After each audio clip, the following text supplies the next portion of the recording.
a lot of people are mostly people who have not gone through the things I've had to go, because I mean, I had to push for making my own way in life. Like, the path I chose was not paved. The path I chose didn't exist. I had to create it from scratch with a shovel. And I started almost. I don't want to say from nothing, but Welcome to Metaverse Degen. I'm Lion. I'm Old Man Raptor, and we got one hell of a guest, folks, and that is. Who are you? I'm Apotek. Hello. Hello. How are you all doing? Doing pretty well. Well, thank you for your time, Well, Apotek. It's well, much appreciated. Oh, Good no to meet you. Yeah, we appreciate you having here. Hmm. Great. So, Thank you. You're welcome. what are you most known for, and how'd you get started with everything and into the platform? I'm actually a bit. I have a bit of a weird background for furries and such. Like, I'm a physicist. Like, I have like a master's degree in applied physics, which means I have sort of an academic background. And coming from that, I've always been into furry stuff. I just during the pandemic, I kind of what happened is that after my master's degree, most of my friends group kind of dissolved because, well, a bit because all of them kind of finished their studies and just left to other parts of the world, and also because of the pandemic, I kind of become quite isolated. Also, I'm also from Argentina, which is a country in the south of South America, and it's a very low population density, but it's full. I mean, it has quite a big academic profile. Mostly my city in particular, which is an even more isolated city in Argentina, because it has a lot of. It's like Los Alamos, you know. It's like a city where a lot of nuclear development happened, like in the 50s and 60s, and that means well, the population in the city is very low, and like around it, there is nothing there. Well, yeah, basically I started in VRChat in 2021, more or less, and I was mostly looking for connection, for friends and such. And to be honest, I really like the platform, and I also kind of fell in love with this, well, with everything. Like, when I started in VRChat because my brother kind of threw me into this. My brother is also kind of a similar background, similar profile, and he's not that much in VRChat right now, but he used to. And back then, he just gave me a headset with full body tracking. He tried to hide the furry stuff, you know, but I immediately, yeah, he just threw me the most normie avatar ever. And he threw because he was seeing me a bit lonely, and telling me, just go to VRChat and such. And he threw me with a human avatar, and whatever. And I immediately just checked his avatar list, and it's full of furry stuff. Okay. um, so I remember I tried a Wicker Beast, and I really liked it a lot because I was with full body tracking and stuff, and I really liked that. And I kind of immediately got a Vibe Pro 2 back then, and full body tracking, everything just immediately. And yeah, that's how I started in the platform. Of course, I started with like public avatars and such, going to public walls. Then after that, now I became more integrated with several groups. I was also going to a lot of science groups, like science meetings, because there were several science-oriented groups, like STEM VR, transhumanists back then, and others. Oh, wow. Should I want me to continue with stuff? Yeah, so one of the groups I see, well, at least I found you in was Degen Tech. Would you mind explaining what that is and what some of these science groups you're a part of do? Yeah. Degen Tech is kind of a networking group for science, engineers, hobbyists, people with certain interest or academic background. You don't need to have like a degree, but we prefer people to be like have some kind of professional interest or professional background, at least even as a hobbyist, because we mostly try to orient it as a networking group. What does that mean? The thing is, when I started in VRChat and such, I started like becoming friends with a lot of people who had very high academic profile and degrees and such. Like, oh, I'm a molecular chemist. Oh, I'm a nuclear engineer. And they were just like drinking in a drinking night world and whatever. And these people just didn't network with each other because they didn't even know. There's something with like a lot of smart people being furries, but they are a bit covered. They are like cloaked between other people. And if you make them collaborate with each other, I was thinking, dude, I need to make them collaborate with each other because these people are very interesting and they could hire each other, or collaborate or do something. And back then I was in one of these science groups called Transhumanists in VR that right now I think dissolved. I met Vitex there, which is the other admin of Digentech. Actually, Digentech was his group back then. It was more of a personal effort of him to do kind of the same, to connect people with academic backgrounds. But he didn't have too much of the time to generate events and to foster the connection needed. He did get a good amount of people, actually, for about 2 years and such. But the group wasn't too active. So quite recently, about 6 to 7 months ago, he offered me to be the admin. I was always interested in this, but I didn't push forward with this idea for some time. I added 3 or 4 of my good friends that are actually engineers and physicists and scientists, and I know they would like to collaborate with each other and such. And we started working on regular events and doing presentations and meetings. And these presentations are like, very similar to what in a university would be a symposium kind of lecture, where a researcher goes and talks for 20, 30 minutes about their work, or whatever they want, actually. And something they are passionate about, and then people can ask questions and such. And I was thinking, dude, we can like do like symposiums in VR because as I said, there are a lot of very, very interesting people in the furry fandom, and I want this place to be a place for them to network and connect with each other. We started pushing with this during the last Furality event. We went to the science and technology meetups, engineering meetups with Vitex.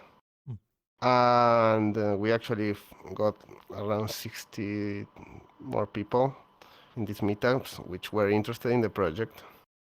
And they became quite active. The Discord and the VRChat group and everything became way more active. Right now, it's like very, very active. And the interesting thing is that people are actually collaborating with each other. In a couple of weeks, we are Fishwolf. You probably know Fishwolf. He's quite well known for his work at Doghouse Raid Night. He's a good DJ as well. But he's also an engineer physicist with a PhD in molecular biology. And he's gonna give a talk in confocal laser microscopy and variations of that in a couple of weeks. Just as an example of the kind of things the kind of people that we have in here. Yeah, people started collaborating. Things happen. For example, it happened 3 times that someone hired someone else in this group, and this was in the past 4 months. I'm actually quite proud of that. Yeah, I'm actually putting these people in contact, and and finding a lot of connections as well. and making them collaborate with each other, and they're doing things. Like there are people doing very, very important research in biomedical, in pharmaceutical, in AI development, and they're collaborating with each other. I'm kind of proud of that. That's a really big thing to be proud of. I'm kind of curious. Yeah, very much so. How many projects spawned out of Degen Tech and the collaborations, and is there any events or things you're most proud of that you've seen happen, events or whatnot? Well, remember that this is relatively recent, so nothing is super finished. But also, the problem with all of these technological projects is a lot of them are under NDAs. So I cannot say 100% about everything. Fair enough. But, for example, one of the ones that I'm quite more excited from the people that collaborate. I'm not gonna give a lot of details, but because of NDAs, I swear to you, it's under. Don't worry about it. If you can't talk about it. There are some people working on AI to. They're applying AI to pharmaceutical applications for drug development. Oh wow. I don't want to. I cannot go into the fine detail, but they're working on these things. Understandable. If you can't talk about it, I don't want to get you in trouble. I got a question for him, Ryan. We can get him off that subject. What was the weirdest thing you ever seen when you came into VR? Oh, weirdest.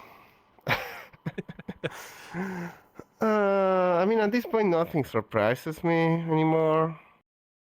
Like every single sexual thing that you might even imagine, it's fine. Like at this point, just don't surprise me anymore. I've seen everything. Okay. Weird.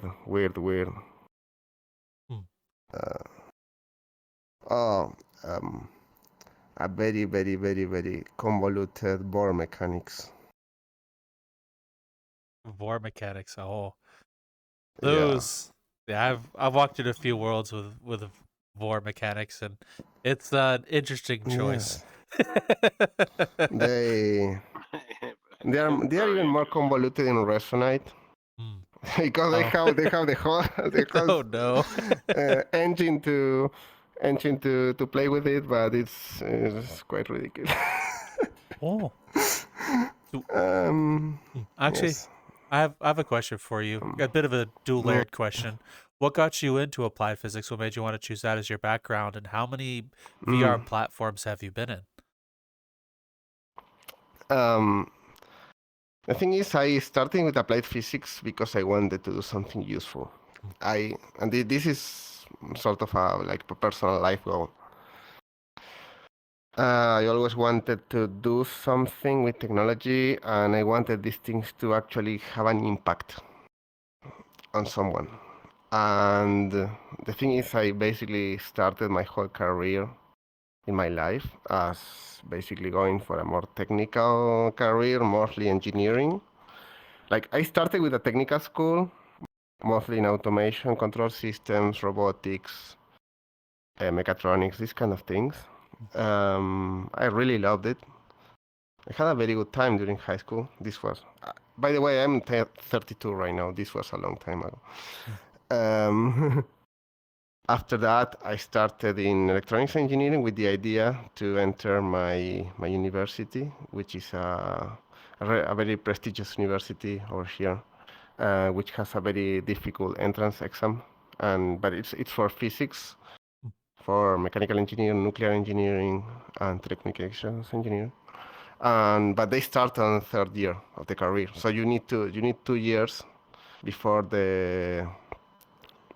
entering the university to prepare in another university and give all the classes of like the 2 years of engineering, and then do a very strict entrance exam, very, very, very stringent, because it's only 15 people per class. Oh wow. Per year, and you cannot fail any single exam, or you're out. Like this university is really, really strict.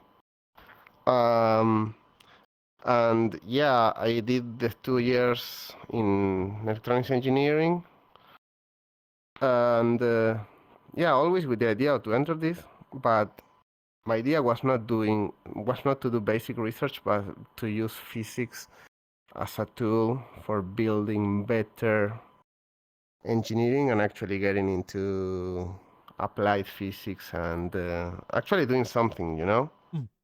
I didn't want to just obey someone and just build someone that someone else told me and just be an employee. I wanted to do something. I don't know what. At that moment, I didn't know what. I had no idea what to do. I knew that it was a very prestigious university. It would actually give me a lot of contacts to on the real world to connect with very, very high-end laboratories and people and stuff. Of course, it's an extremely hard, difficult career. Okay, you actually have to like it. Not only because of the math, like it's extremely high-level math and physics and stuff. It's also a lot of laboratory work that's very experimental, and it depends on you actually liking it. You have to specify. You need to like. You need to spend like nights there in the lab just thinking about what to do, designing experiments, working with extremely expensive and big equipment that is actually trusted to you, and you need to learn how to work safely with all of this. And it's actually very interesting to be a physicist. Like you are like unraveling the mysteries of the universe. That's basically what you do as a physicist. At least that's the objective. The problem is, and this is a personal opinion, and the problem is a lot of the physics and science in general is right now oriented towards paper crunching. Like people are just have to publish or perish. There is a saying called publish or perish, where you have to make papers all the time because most physicists work for the public sector and academic institutions, like state-owned academic institutions, and they measure their performance because of the amount of papers they publish. And a lot of their work sometimes is not really interesting or application oriented, but they promise a lot of applications that are not real or they are not possible to do. And the only objective is to publish more and more paper, even if they are not really useful. I really like the career, the undergrad, everything, all the labs and such. After that, I realized the actual work was mostly that, and I really did not like it. I had kind of a realization after I was kind of finishing my master's degree that if I was going through the academic sector, like most physicists, I was just going to be like employed in lab after lab, working for some other physicists for the public sector, crunching papers, and I wasn't seeing any kind of way of getting my work into something useful for society, basically. To be honest, that moment was a bit depressing for me. That was when I was about 24, 25. Finished my master. I was in condensed matter physics back then, which is solid state, meaning material science and clean. I was entering into microfabrication and clean room work, which means manufacturing small stuff, but from a basic science perspective. Meaning studying different materials, growing them inside of machines. Building like very, very thin layers of these materials and applying current and measuring the properties and measuring physics inside the materials, weird physics. Just to study the materials to develop knowledge, which is fine, but I wanted to do something more applied. At that moment, when I was finishing my master's, I was kind of, okay, no, I really don't want to do this anymore. I managed to get into a weird situation where, well, I decided to go for a PhD in physics, but it was going to be in applied physics. And back then there was no previous history of almost of no one doing exactly this. I kind of made my own road. Like my PI, like the person, you know what a PI is, like the person who helps you during a thesis. like the researcher who guides you. My PI from my master's degree also agreed to do a PhD with me in applied physics, and he was going to be the PI as well. And at the same time, I was looking for what to do, which would be like more applied. And we got like a part which was basic physics in some kind of microelectronic devices. I was going to manufacture something called ferroelectric tunnel junction, which doesn't matter too much, but it's a kind of device that's used on spintronics. And for more applied part, back then I was mostly working on cleanroom. For the applied part, I was going to keep developing a machine that I finished. I kind of made it in my garage to finish my master's degree, which is a ultra accurate laser writer. Just a machine, basically like a laser writer, but it's 200 times more accurate than a regular laser writer. Oh, you can literally make you can tattoo a bacteria, basically. Oh wow! And this is done. And interesting. It can write very fast in big areas. And I started developing this. This is something called a maskless photolithography system. The thing is, I needed one of these to finish my master's degree because I wanted to do something useful and something more applied. So I just made a crude prototype in a weekend, in a couple of weekends, a very crude prototype, just to build a sample for my master's. And I decided with my PI, okay, let's just try to finish this, Can we actually like make a product from this? Can we build like a company or sell it or offer it or whatever? And I took that as I was the one like pushing for doing this. And he agreed, okay, yeah, let's put that on the PhD plan. It got approved, and in parallel, I decided with him to go into a business competition back then. This is 2017, with a business plan for building this machine and selling it. And we actually won the business competition, so that was interesting. And that gave me the push to say, okay, maybe this is not that stupid, and we should actually build this machine and start selling it. So I did that. From that contest, I got some money. I built a small shop in my garage, my parents' garage. Yeah, that's a cliche, but it's true. And we basically started manufacturing this equipment. Like, I have 1,000 anecdotes about all of this. I can go for hours. The thing is, we started with this company, and the company started growing. Right now we are selling like in 30 or 40 countries. I'm like the CEO of this company. One of the two co-founders. The other co-founder is my PI. Oh, wow. We are selling all over the world. It's not a big company. We are like 3 or 4 people.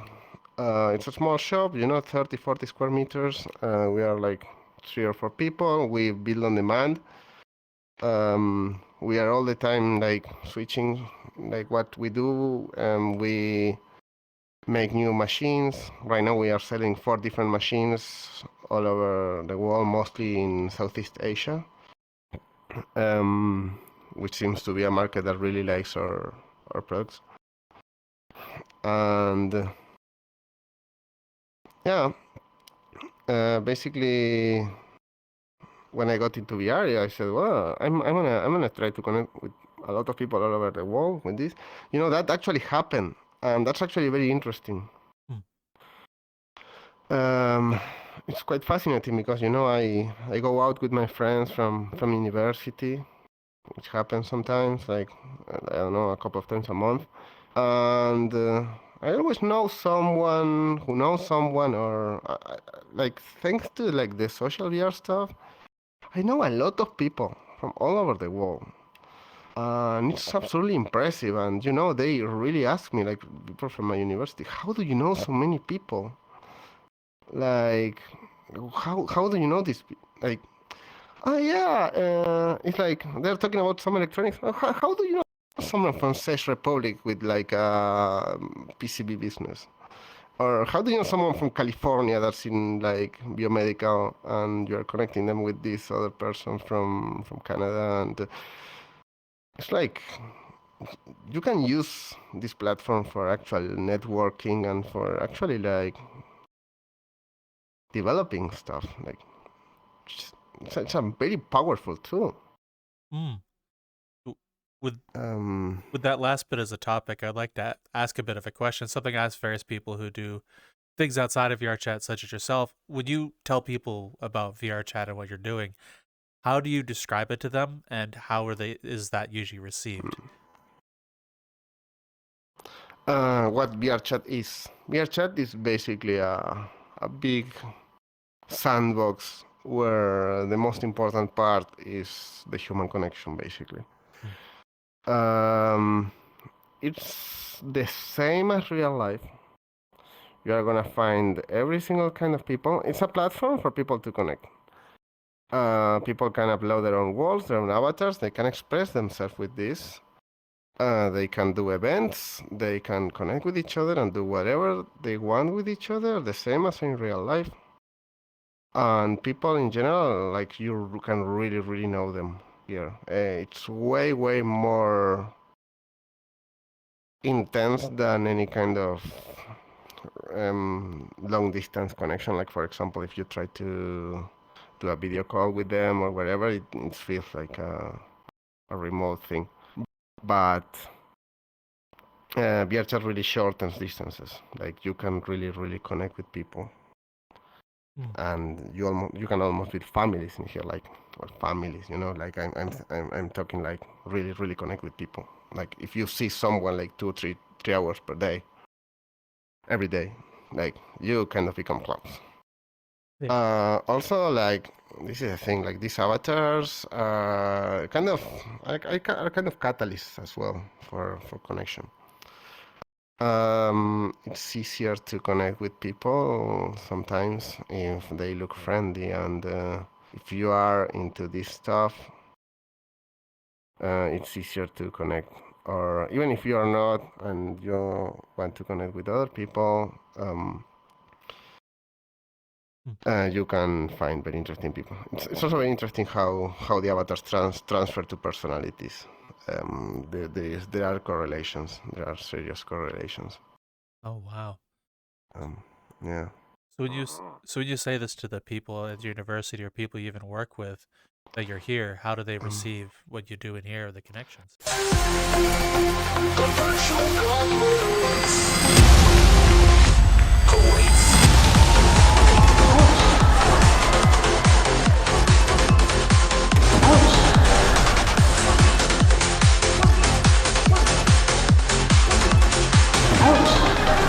Step into the game, feel the rush ignite.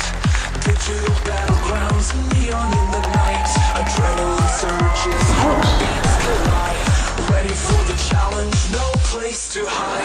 The virtual gauntlet awaits. Dive into the fray. Feel the power, feel the thrill. Light up the way. In this realm of thoughts, where legends are made. Push the limits, let the fire invade.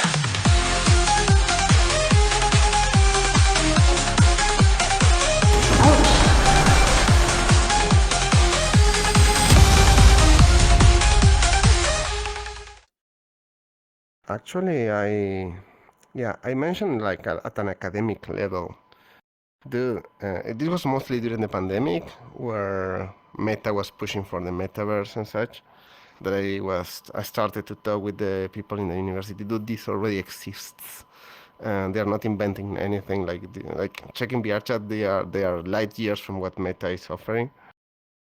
And I remember back then there was a professor from my university who was into VR and gave a symposium in my university about virtual reality. The guy was 65 years old, and he was mostly like the National Atomic Energy Commission from my country has a division about virtual reality. Apparently, they have like a small lab run by this guy, which is oriented towards simulating nuclear reactor control systems, basically. So they have like the models of one of the nuclear reactors you developed over here and such, and they train people in VR. But crazy enough, they were not using VR headsets. They were building big rooms with screens. And when I found out about this, I kind of lost it. Like, I was thinking, like, what the fuck? This is ridiculous. And because, they were using technology from like 30 years ago to do all of these simulations and such. And they were not using VR headsets at all. Actually, like, the guy gave a symposium about virtual reality, and the only mention to VR headset was in the last 5 minutes. And someone asked the guy if VR was used for social, and he didn't know. And I was quite angry about his lack of knowledge. So I went into the symposium from VRChat with a virtual camera, and I just started talking in the symposium to add some content there, like, yes, this is done, you can do it. Yes, I went with this avatar, by the way. Well, with that Rexo, not with this texture, but... But yes, I've talked with as many people as possible from like the scientific community, like IRL, about everything that happens in VR, and they are actually very interested. There is a bit of rejection or fear, mostly, because it's a culture shock. That happened with 2 or 3 people from my university that I threw into VR. They have a cultural shock, a very, very, very strong cultural shock that causes rejection. If you are not already familiarized with the kind of social rules and behavior that it's like the typical, the usual in VR. This is not exclusive of furries, but it's very well seen with furries, but which is more touchy. It's just the body language between people in VR is different. Because whatever works, right? Like the way of greeting people, the way of interacting with people, it's all more physical. And yeah, these kind of things give, when you throw someone that like very social IRL, mostly in the scientific community and such, like you throw them in VR, they get a bit of a cultural shock. That happened to me. So yeah, some people are trying, and I got told this, like, no, I'm not gonna get in there because I'm too afraid that I'm gonna just lose myself and like it too much, which is true. I understand it. Okay. Well, thank you for explaining that. I enjoy hearing how different groups and communities and different professions take virtual reality. It's an interesting thing to think about. Now I'm going to ask you a bit of a question on something you said a bit earlier with the machines and prototypes that you've developed. What were you hoping it would do, or what were you hoping to use it for? Well, way at the beginning, when I started developing this, what I wanted is to finish the development I was doing for my master's, and I needed this machine for this. Because I needed to write very small, okay? I needed to write features in the order of 5 to 10 microns in, I don't know, in a couple of millimeters to make a chip. And first, that was the objective. I did it. So yeah, that's fine. Then I thought, oh wait, these machines are extremely expensive, and there are a lot of laboratories all over the world that really cannot afford it. Can I make a cheaper alternative? Because I literally made this prototype with trash I found on the roof of the laboratory. Like, can I make something that's more affordable, that's actually useful for more people? Because it was useful for me. Can it be useful for others? And I was also thinking, dude, this aligns with my idea of doing something useful, you know? I can feel useful doing this. I'm actually supplying something that it's actually giving someone like the need they...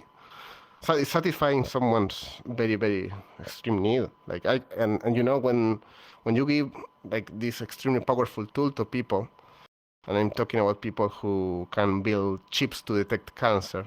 Okay, you're actually like helping entire countries to develop equipment for detecting cancer, and you can really help their research lines a lot.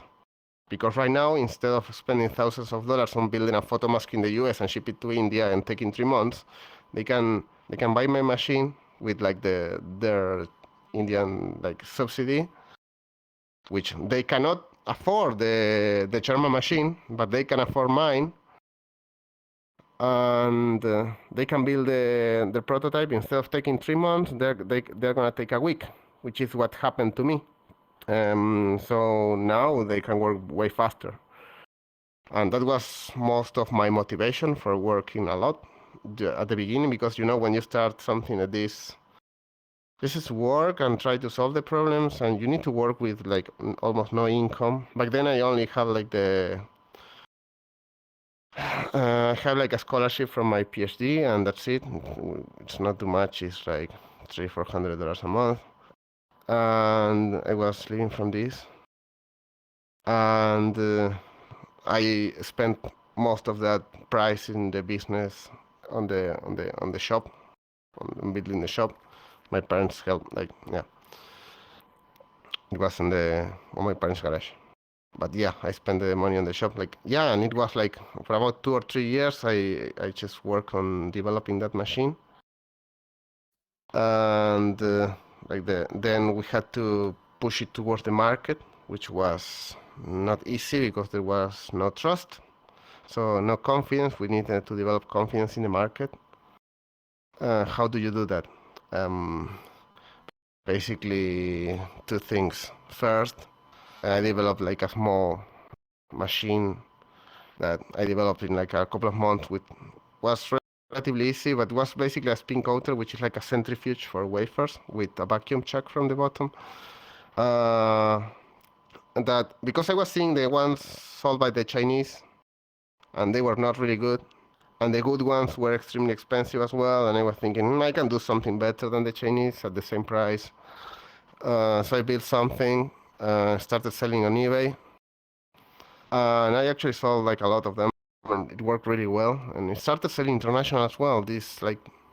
And I also learned, doing this, I learned how to sell international, how to sell all over the world. I started becoming more global, because back then I was in Argentina, only in Argentina, and I was thinking, and with all of this, I started like removing borders in my mind as well, like, and thinking, dude, I can sell here and buy parts here and assemble here and then ship to Argentina and then ship it there and then finish it in the US and ship to Germany.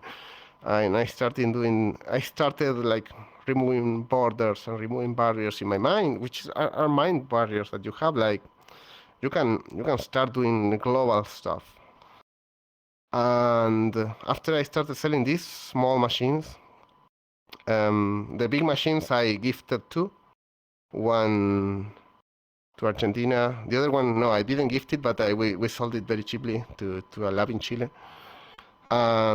Because when you start selling these things on a tender, everyone will ask you for references, and if you never sold anything, what do you do? So the first ones you need to give it for free, and after that, like, we had so many problems, like with shipping, with transport, with international trade stuff, but we kind of solved them, and they are not that difficult after you learn a couple of things. You just learn how to do it, and it's relatively easy now. Like, it's super easy. And we started. Weird things happened to us, like, for example, like a distributor from Korea coming to my city, like, with like 5 days in advance, like, hey, I like your product. Can I go to your city and see your product? Okay. I was in my house at 3 a.m. and just got a call from Korea. And the guy came. Like, two distributors came. Like, he came with like the distributor from another company from the UK. They came to my city. We showed them the machines. I was so freaking nervous because I was in my parents' garage, and I had this tool. These companies are like $500 million valuation, and I took them to my university, showed them around. Like the machines work flawlessly. Thank you, thank Lord. Yeah, the problem is one of the distributors wanted exclusivity, and we were just too small. We gave them exclusivity, then they didn't sell anything for a year and a half, while having exclusivity in a couple of countries, and that blocked us. Like that blocked us our whole business in Europe, in the US, and at the same time, we got a trip to Moscow to a tech show in St. Petersburg in Moscow, because Russia was a big target for our business because of their socio-economical structure, and then we got COVID, and the trade show got cancelled, and the people from the UK didn't sell anything at all, but they had the exclusivity, and we had to fight with them for a year and a half to recover that, to remove them basically, and we did eventually. Like they dropped the exclusivity. We ended in terms, but we're fine. We can talk, but nothing. We don't do business with them too much.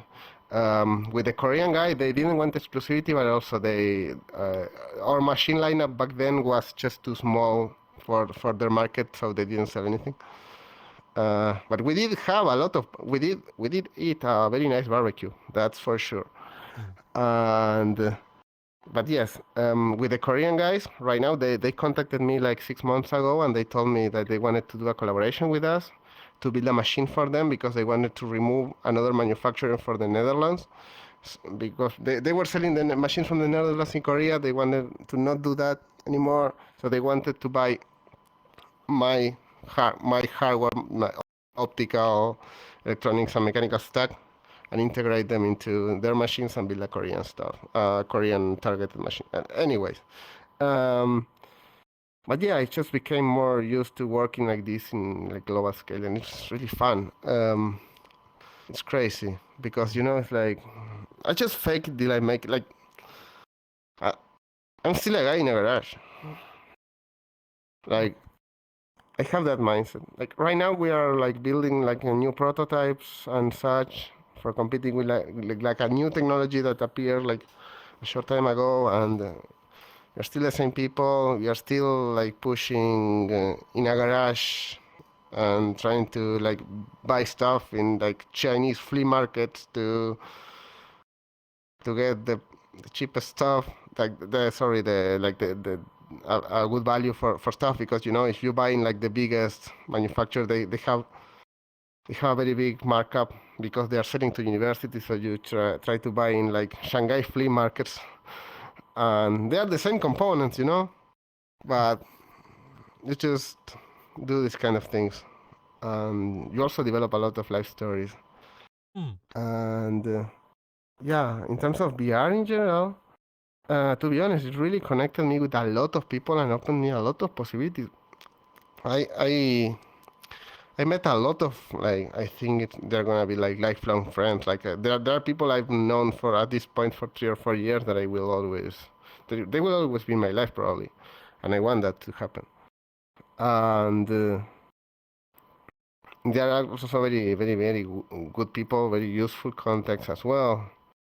And I go back to the thing I was saying before, like just assemble like a global network with people from VR. So I have a bit of a question for you as well. With both your journey in VR and with your company making machines, what were some of the most difficult things for you to learn or adapt to, and how did you overcome those?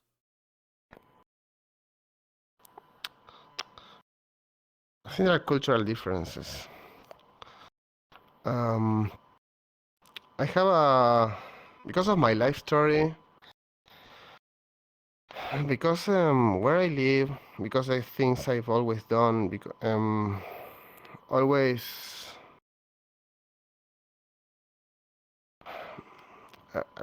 I'm used to having to work myself to almost destroy myself to work for something I want.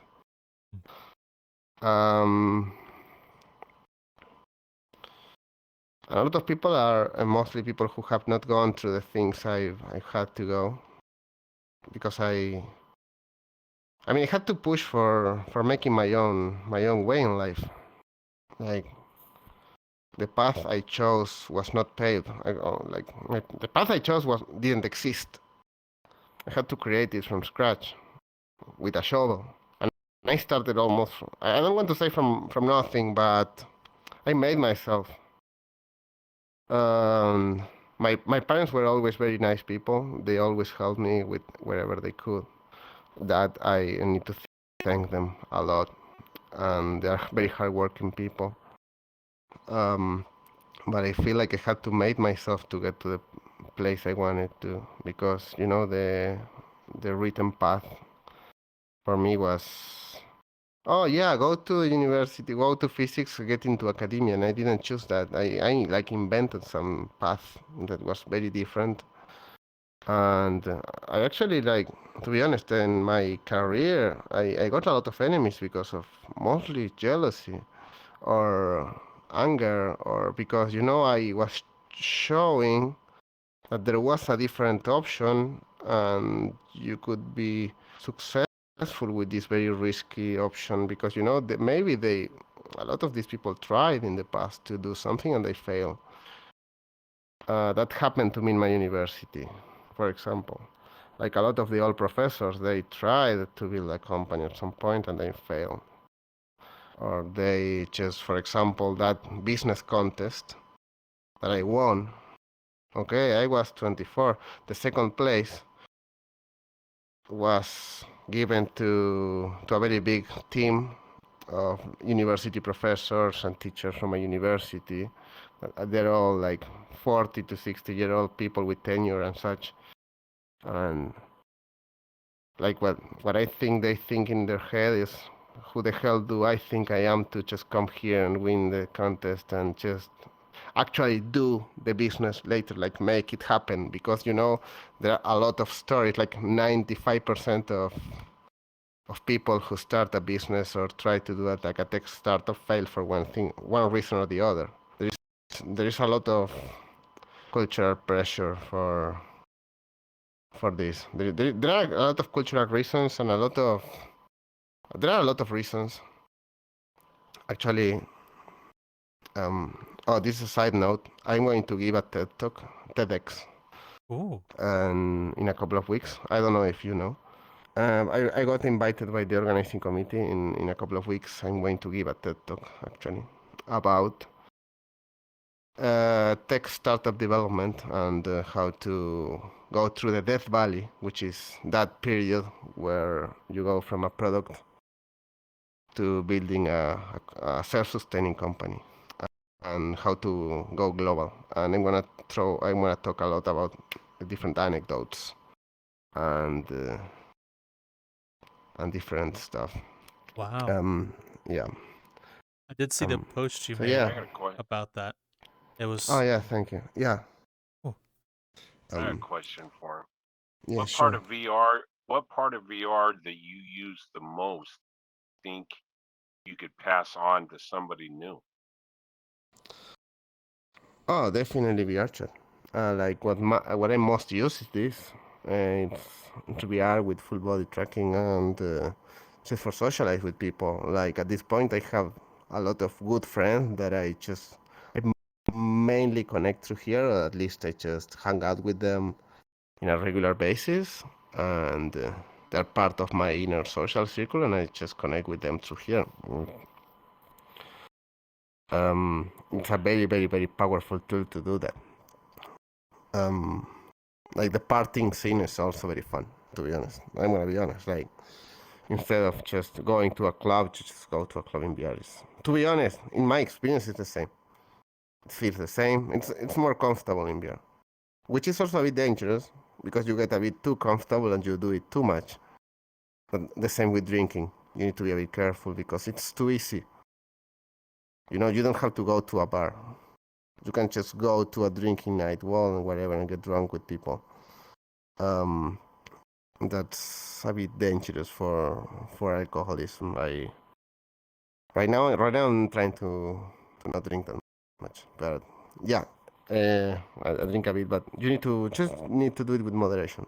Like you need to be careful with moderation because VR just gives you like very strong experiences that are very easy to get.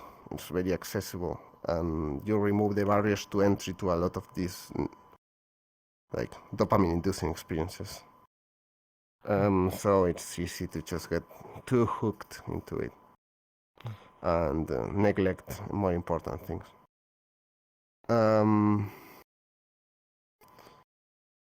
Okay. Well, yeah, and I kind of like to ask yeah, you what I was saying before. with the TED Talk. Hearing your entire tale from how you got started, how the company came to be, to now running a self-sustaining company across multiple countries and a TED Talk, did you expect that journey at all? I was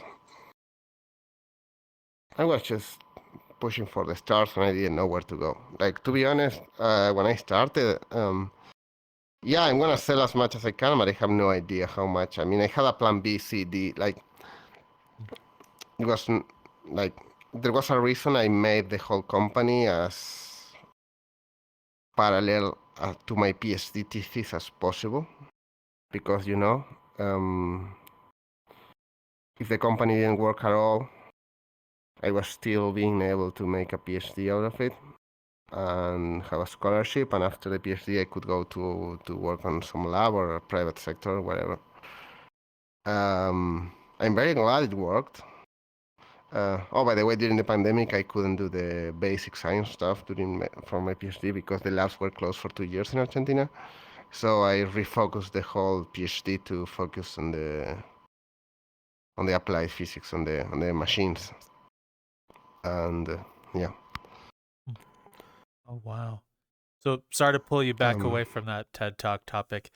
I've seen a lot of the lectures from TED Talk. Did they approach you or did you approach them? And what was that experience like? They approached me. No, they approached me.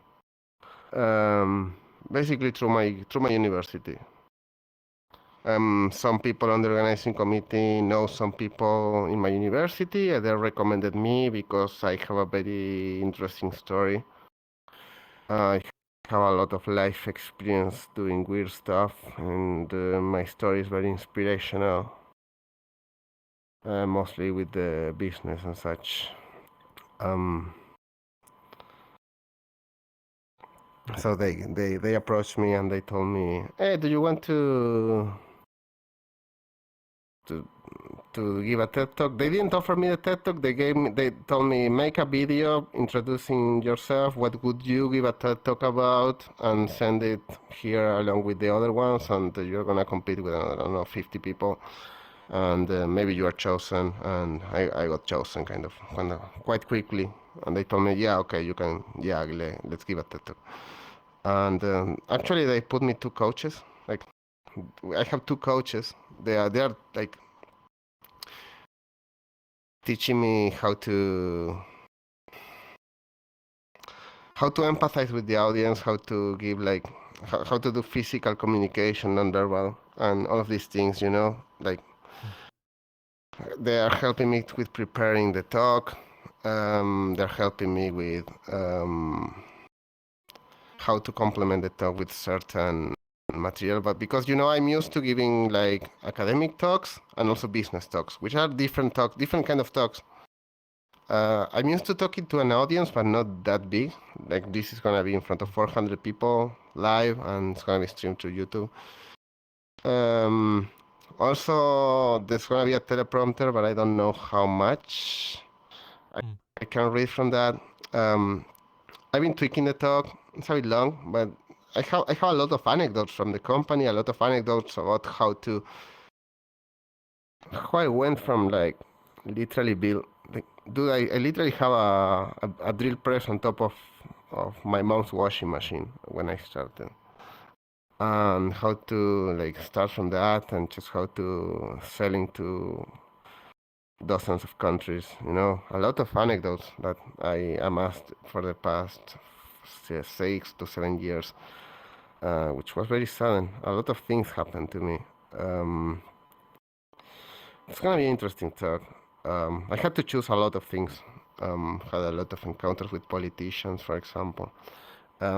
With the things that I told you before about professional jealousy and such, like, dude, for example, like, I had, like, the chief of the Physics Institute, the Physics Division of the National Atomic Energy Commission, and the president of the Atomic Energy Commission. They locked me in a room, and they told me, I think all your development and your business, it's actually ours.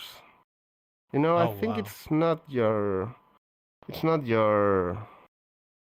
no, because you technically did some development during, while you were while you were studying in this university, and the university state-owned, and you I think it's from the National Atomic Energy Commission. I just send them to fuck themselves. To be honest, I stand up there and I said, what's your goal here?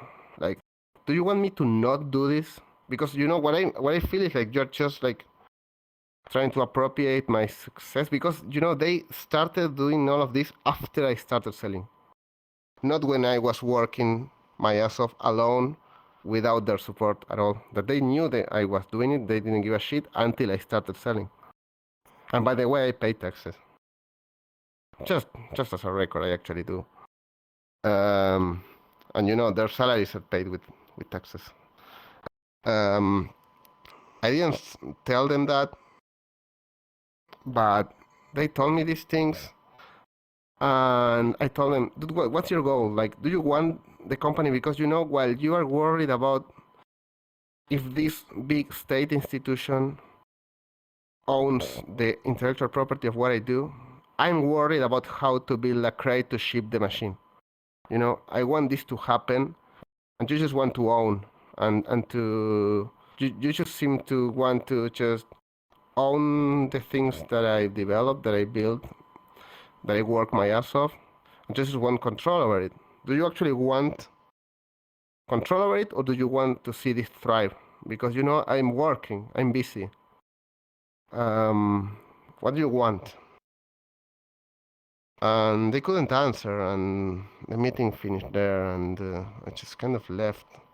I'm not too much around anymore. The institutions, that institution, like the National Atomic Energy Commission, I can still go in the labs and such, because it's a lot of people, thousands of people. I have a lot of friends, not that many, but I'm around sometimes. We share labs sometimes. We share some resources between my company and some of the labs, but in an informal way, because there is no formal agreement, because there is no way of doing that.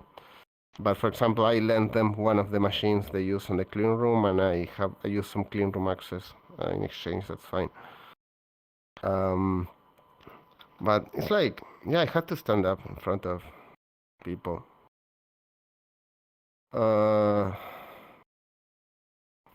It's just that when you start having some kind of success, a lot of people are just gonna try to pull you down for no reason, or try to own you. I had these problems. Wow.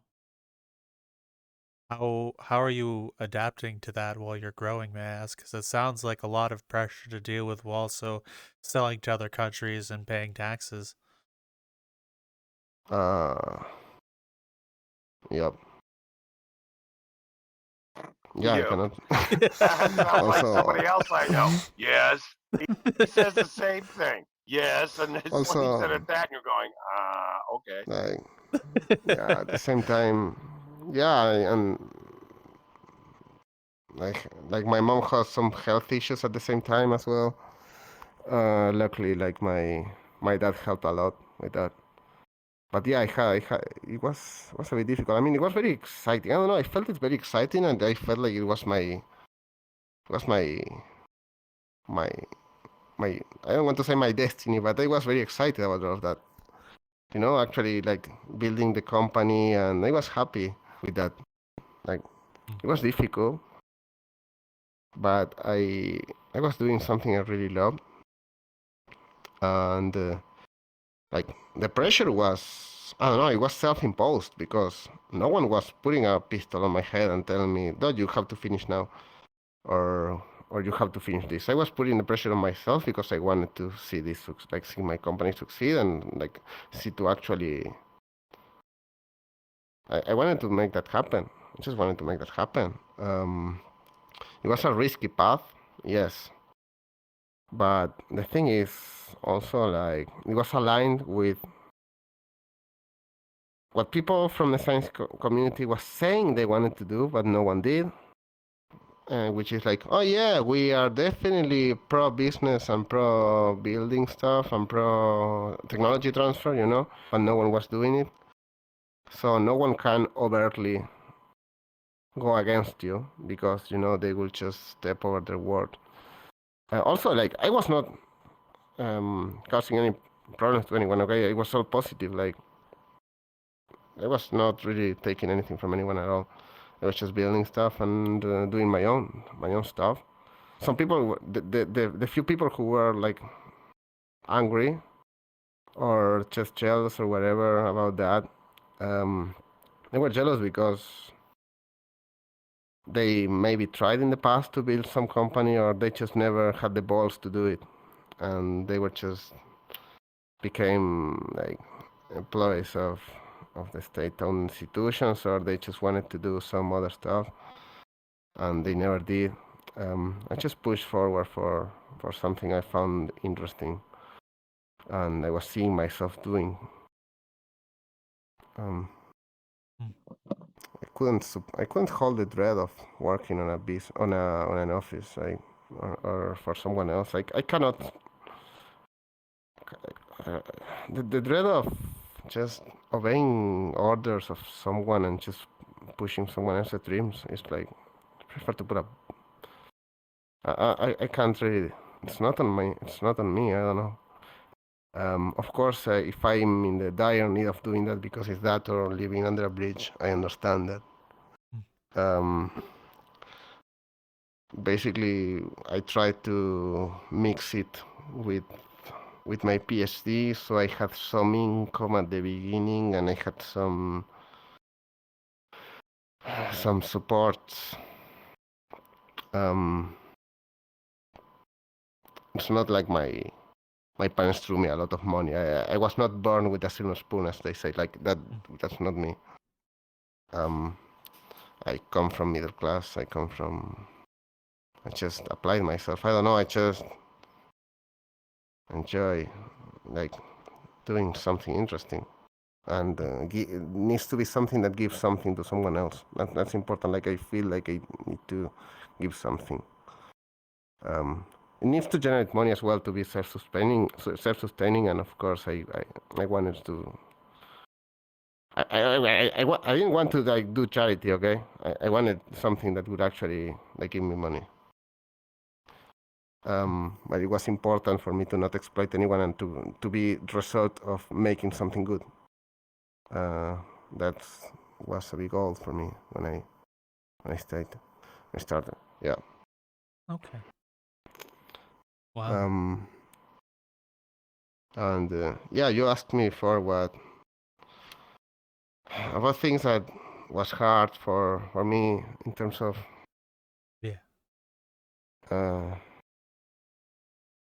cultural shock. I said from meeting other people, it's mostly that this kind of life motivations and how people are phony. Because I don't know. I try to be I have as much integrity as I can, and have like I don't know, good goals, and try to like communicate. And because of all the business stuff, like I need to have good communication with people, and I need everyone to be on the same page and to talk and to just work together for building something greater together, you know? This kind of mentality, this kind of mindset that is important for having a healthy wherever, when you build a business, when you build a society, when you build something. And a lot of people with a different background, that only with a very different background, sometimes they just don't have this mindset, or they just live on the moment and they don't care. That's from the social, and from the university. I didn't expect so many people to just be jealous or angry. Okay. But well, whatever. So I'm going to ask another interesting question, because you said something earlier on when you're being coached for the TED Talk. You mentioned how you talk to people either in tech, business, or doing the TED Talk is different. What is different amongst those three avenues? Oh, I'm here to interrupt your current video, ask you a favor. Down in the description, down that way, is a link, metaversedegen.card.co, which you have a whole bunch of other places. If you wish to continue following us, we have Twitter, which I run for us, which you get updates and other stuff and random thoughts from me. We have a Discord where Raptor, I, and the entire crew and all the other people we know will be over there hanging out. We game there fairly regularly, or hang out in there, so feel free to go over that way and come chat with us. We'd love to meet you. We have a Spotify now, surprise. Everything from a couple weeks ago forward, we'll have our Spotify content on Fridays. If I remember, we'll put some of our old content forward, but we're going to keep up with our current content on Spotify. So if you wish to watch it there or listen to it there, it'll be there for you as well. Also we have a Patreon, which we have a whole other show, which we haven't been keeping up with, but we're doing our best. But we have a whole other show there for you as well. We would like to give a huge thanks to some of our supporters over that way, which is Future Oracle, Aliquum, Niche, and Forbidden Zero, all of which we thank you very much for everything, and hopefully we'll see you around and you continue to enjoy the content. Enjoy the current video. Bye-bye. Oh, yeah. For tech people, when you give a symposium or whatever, the only thing that matters are the facts. Facts and proper documentations and data and your line of thought. You need to describe what you were thinking and what you were developing and what you discovered and what led to what. You need to be in order and saying, okay, yes, we researched this material expecting this, but this didn't work. So we did this, and this gave us information about all of this. And then because of this information, we developed this in that way. And you show the data. And you document everything. And you have conclusions from the data. And everything needs to be able to be scrutinized. And everything needs to work perfectly. For business, you need to feel like you are $1 million. You need to feel like you are $1 million, and you need to be able to sell yourself, and you need to sell something to someone in 5 seconds. In science, you can talk 3 hours, and people a lot of time expect you to talk a lot, to speak a lot, and to be very thorough with documentation of everything. No, in business, you have to talk in 5 minutes. You know the elevator pitch? Yes. Concept. You have a guy that's a Fortune 500 guy, an investor. You are in an elevator, and you need to tell this guy why he needs to invest in you, in your idea, in your business, in the next 2 minutes.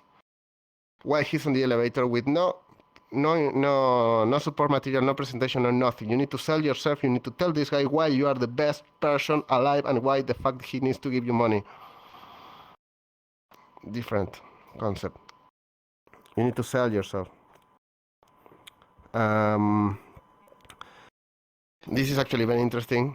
It's very interesting also for distribution. It's a bit different than to investors. That's something I also became used to do later, because right now I'm working with a lot of distributors, mostly in Southeast Asia.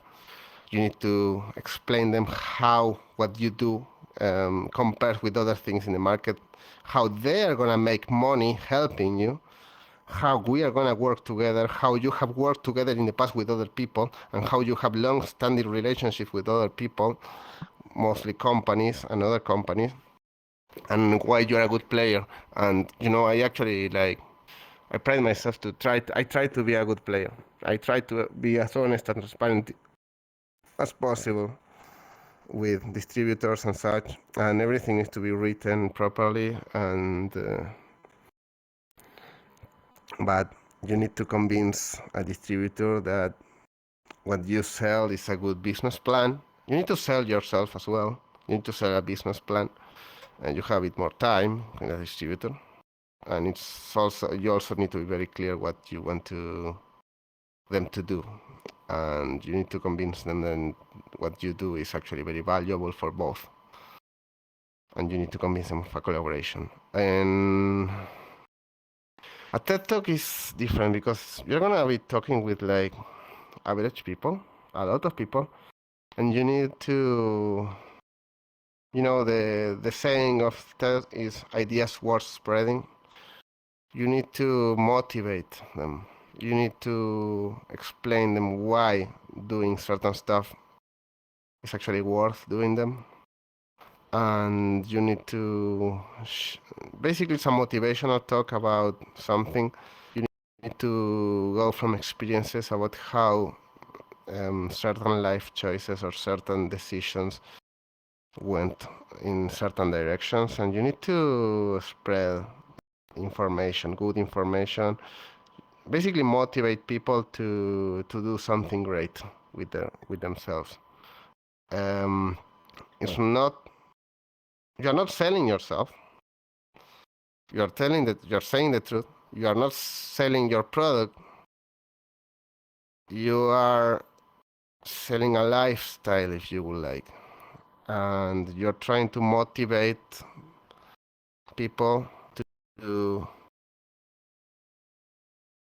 pursue something positive, which at least something that you would feel is positive. In my case, it's to go and become an entrepreneur and actually like do something useful, which I think it's important. Like I want to induce the idea that it's actually good to endeavor into something you're passionate about, and it's actually worth to pursue the countless sleepless night. And because you know there is a light at the end of the tunnel, but you have to apply yourself and actually do it. But it's also important to work in a strategic way, and sometimes the most important part is to not follow the predetermined path, because a lot of people are just gonna insist that you follow the steps just because they were too afraid to follow a different step back where they were young. So they just push other people to do the same they did. Others it's just because they don't know any different. But I'm trying to say that I want people to just follow their dreams and just push forward for what they think it's important. Of course, you need to do a business plan, okay? Because you know, if your dream is to build like a lot of space elevators and you need $5 trillion, you're not gonna be able to do it. You need like the whole concept of doing something reasonable and think about how to make it a reality and actually doing it is very satisfying by itself, because you know if you plan everything, and you need a lot of also a lot of capacity for adapting what you do and changing course very quickly and adapting to unforeseen circumstances, and you need to push and go with a lot of discipline. And I try to talk about all of this in the TED Talk. Like I throw a lot of anecdotes and situations that happened to us that anyone else would just quit. And don't quit. Just do something slightly different. Maybe it's not gonna work then, because you're learning. The most important part is, okay, something didn't work. Just learn and do it again in a slightly different way, or in a different path. And yeah. It's a motivational talk. Okay. So with your motivational talk for the TED Talk, how are you selecting from either from your life or what you're talking about, anecdotes? How are you structuring your speech, and what's making you choose those? Actually, like, it was quite difficult because, you know, it's a short talk, between 6 and 14 minutes. There are lots of things to say. because I had a lot of encounters with politicians, a lot of encounters with scientists, a lot of situations with international shipping, logistics, customs offices, a lot of interactions with people all over the world. I'm in Argentina, and having a lot of interaction with people in India at 3 a.m. It's weird. It's not common at all. Mostly when it came from something that you just started from nothing, and being in constant collaboration with Korea, like doing stuff like that. This is very uncommon. So yeah, it was very difficult to choose. Like the two coaches I have, they were really helping me. Apparently, I'm very good at stand-up for what they say. And let me be honest, I 100% blame VRChat for this. Because, right now I have 3,500 hours in this game. And it really, really helped me with being more extroverted and with just being able to communicate more and more properly and remove all the shyness. Also, I'm not an English speaker, okay? I'm like my mother language is Spanish. It really helped me with my English pronunciation. That happened to me because with the company and such. Well, first for having good like a proper success in a business world, you need to be social. Like my work is social at this point. It's not that much technical. I do some research and development, but also like an engineer I work with does this research and development. My work right now is to lead the company, mostly. And that means not only decisions, but I need to like communicate properly. And I need to make choices and decisions and talk with distributors. Like my business partner tends to do that a bit more, but I have to sell my company, what we built. I have to convince people that what we do is actually nice and it's gonna make all of us succeed, and it's gonna be good for all of us to go and work with us together and work in this market, and and like my product line like complements their product line, and you can sell both, this kind of thing. And that really helped my English. VRChat sounds stupid, but my accent became orders of magnitude better. How fast I can like make a coherent idea in English and say it became way faster. I'm comparing my business when we have a video call with a distributor or whatever. My business partner, for example, he didn't have this experience. Although I did throw him in VRChat once. Like he doesn't have VR experience and such, so from all the hours in VRChat, I just became way more fluent in English, and yeah, I can do this communication way better now. It really helped me. It really helped me on the communication side at any level, at every level, VRChat, because you just there is a saying that I always tell people. You can speak English not when you can talk one-to-one with someone, but when you can talk with 5 drunk Germans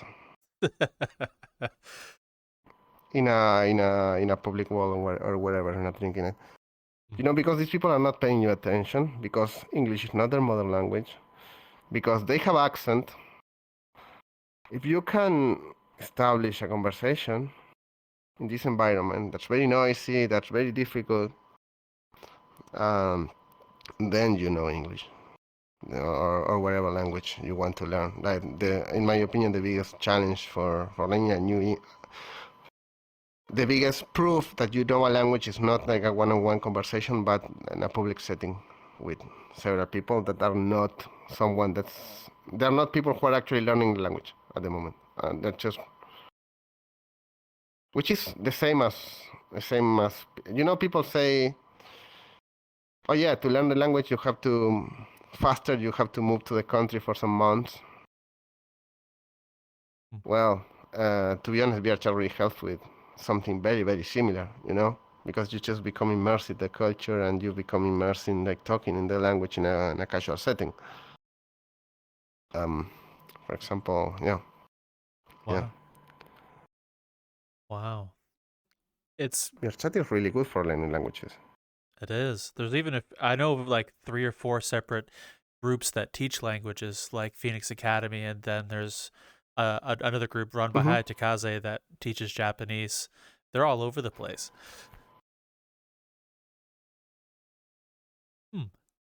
Okay. Well, we'll reach the last couple of questions before we wrap this up. Same we ask everybody. First is the name you have in VRChat. How'd you come up with it and why Oh, to use it? it's my name is Apotek, Apotek.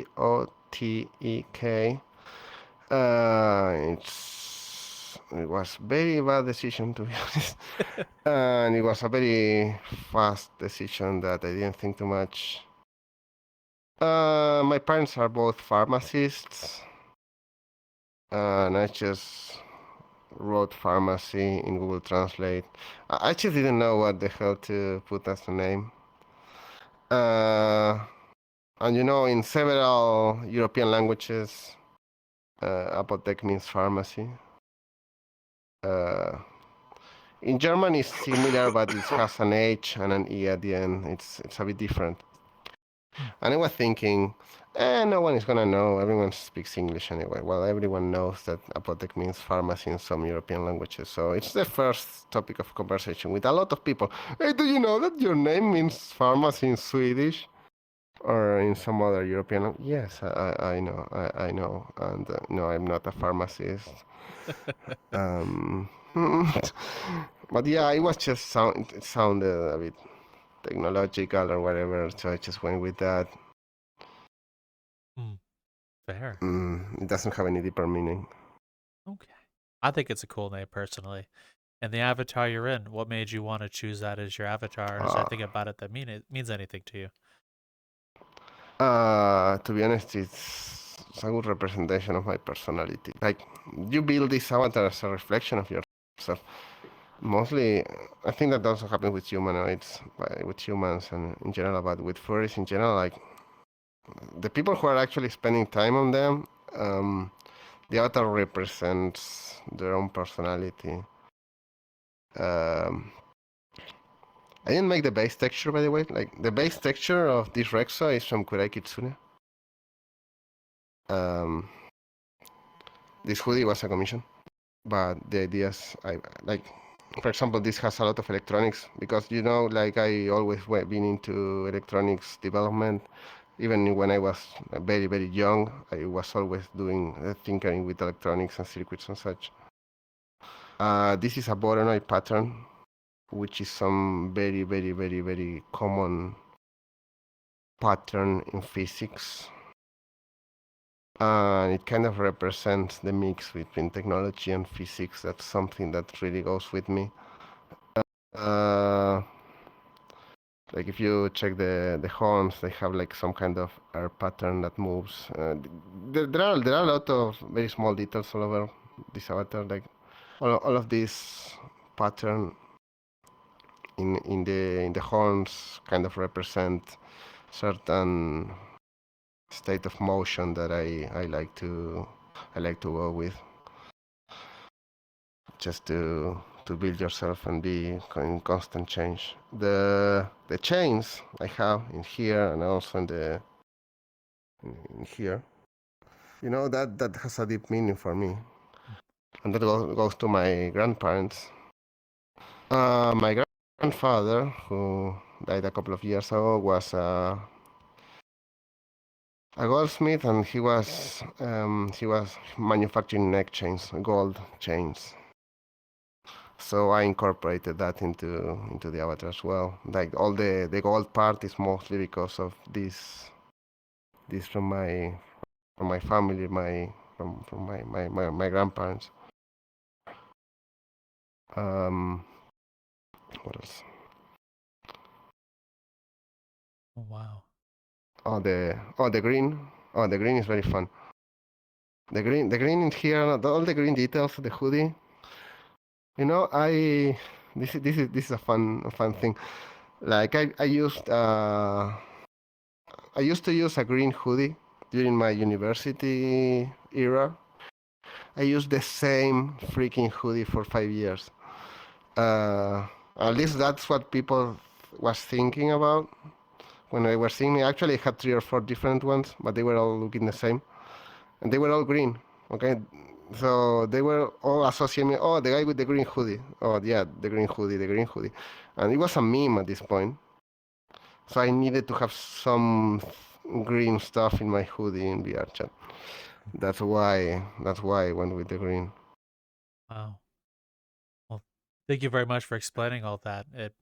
I'm glad I got to learn about Yeah. it, so thank you. Last question, I Thank you. swear. Mm-hmm. If there's anyone who wishes to Right. do what you do with either physics or being an entrepreneur, what kind of advice would you give someone starting out? You need to discipline yourself and think on the bigger picture and never quit. And if something doesn't work, just keep trying in a different way. Just don't quit. Um, like the road to success is inside you. Like the road to success is paved in failures. Like what you see at the end is like 10%. Like you fail 9 times and you succeed 1.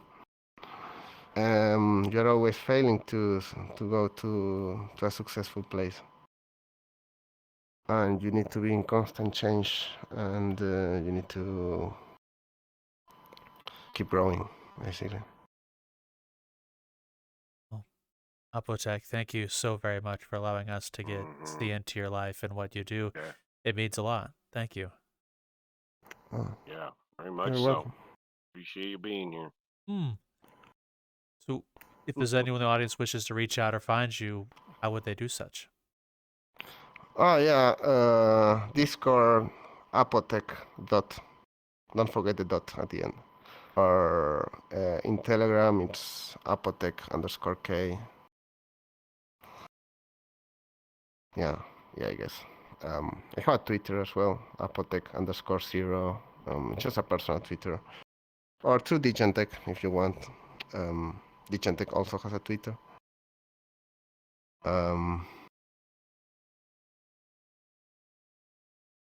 Well, thank you very much. And all of that will be in the description for you to find, as well as all the other fun items and lists that are down there. Lots of stuff down there for you to check out. And before we usually close these, we should give the audience here, you guys, a question before I hand it to Raptor to close us off.